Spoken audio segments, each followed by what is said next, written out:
Hi, I'm Stephanie Barboza, and this is Frequently Asked Questions.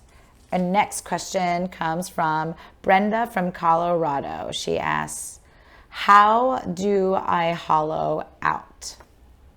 Okay, so hollowing out is the action of lifting your rib cage up towards your chin while elongating your back to the floor. As you do that, you pull your interior stomach muscles towards the floor, and that gives you that hollowed out position. To strengthen this hollowed out position, you want to put your legs to 90 and we're going to pulse. The key is to find more length underneath your belly button to your hips. Pulsing.